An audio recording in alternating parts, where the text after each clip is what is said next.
सूर्य भी पेड़ के ओर से देख रहे थे और अपना रंग भरपूर उड़ेल रहे थे। इन पेड़ पौधों को वह चमकाने की कोशिश कर रहे थे।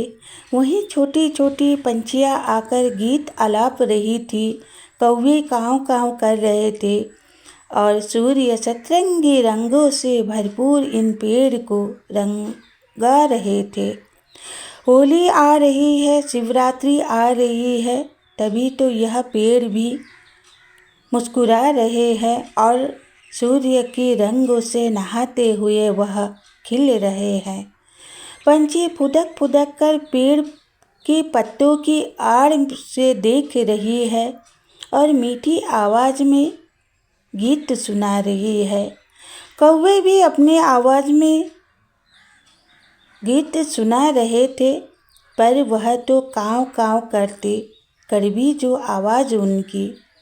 लोग इसीलिए मार भगाते उन कौवों को, कहते हैं बड़ा ही शोर मचा रहा है।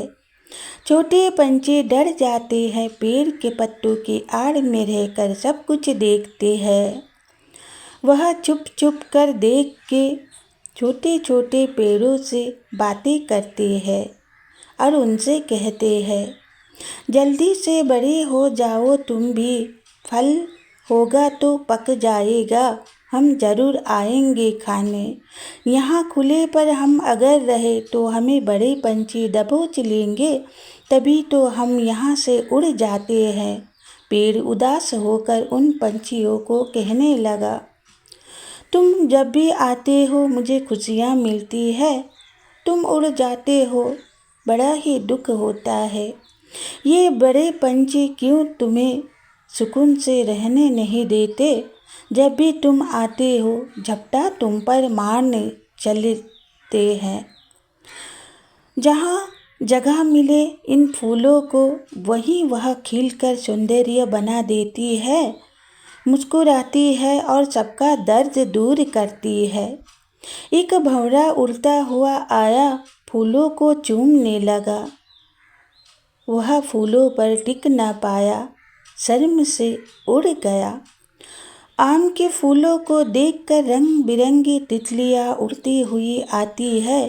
अटखेलियाँ खेलती हुई देखते ही मन भाव विभोर हो उठता है।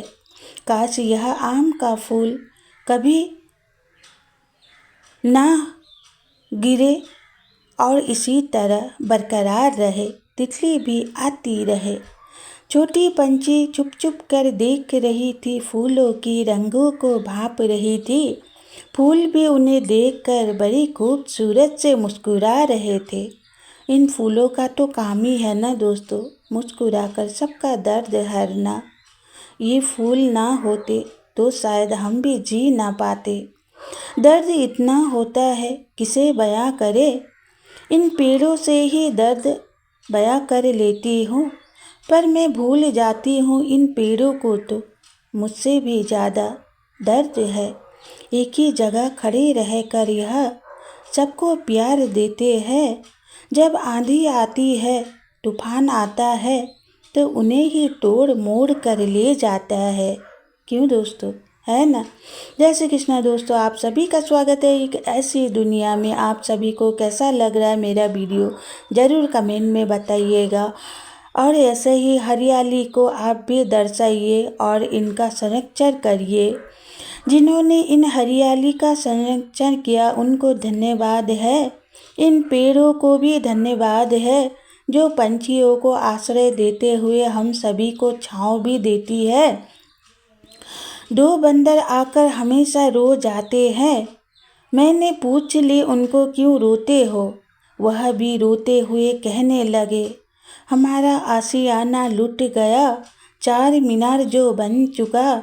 लोग अट्टालिका सजाकर घरों पर बैठ जाते हैं, खिड़की दरवाज़ा बंद रहता है। हम आते हैं यही दौड़ दौड़ कर, यहाँ देखकर भी लोग हमसे ही डर जाते हैं। हम सोचते हैं कि हम इनसे डरते हैं क्योंकि इन्होंने तो हमारा जहाँ ही लूट लिया। यही कहते हुए बंदर रो रहे थे और वह डाल डाल पर पेड़ पेड़ पर झूल रहे थे। रोते हुए। उनकी आवाज़ तो मैं सुना नहीं पाई दोस्तों, क्योंकि यहाँ पर गीत बज रहा था, कॉपीराइट लग जाएगा, डर भी लगता है। तभी तो मैं मेरा जो भी है उसमें मैं बोलकर ही डालती हूँ दोस्तों। अगर हम सॉन्ग में डालेंगे तो कॉपीराइट लग जाएगा सोचकर। दोस्तों आप सभी लोग सपोर्ट करिए। यही कहते हुए चलते चलते जो कह गए हम फिर से मिलेंगे, वो तो वापस आए नहीं, पर उनके हाथों से रोपा गया यह पौधा बड़ा पेड़ बनकर आज भी उनका इंतज़ार कर रहा है। न जाने वो कब लौट कर आएंगे। जाने वाले तो चले गए, जो रह गए वह इन्हीं पेड़ के तनों पर रहकर छाँव लेते हैं और इनका फल भी खाया करते हैं। फिर भी उन्हें रास नहीं आया, इन्हीं पेड़ पर वह पत्थर मारा करते हैं। पेड़ को भी खुशी मिलती है जब कोई पथराव करता है। वह कहते हैं हम खुशनसीब है, हमें देखकर जो पत्थर मारता है वह तो खुश है, हम भी खुश है, क्योंकि कोई तो है हमें चाहने वाला। छोटे छोटे पंछी भी आकर यही चोंच मारती है। वह पेड़ बड़े प्यार से उन्हें पुचकार कर अपनी डाल पर बिठा लेते हैं। यही कहते हुए दोस्तों मिलते हैं फिर।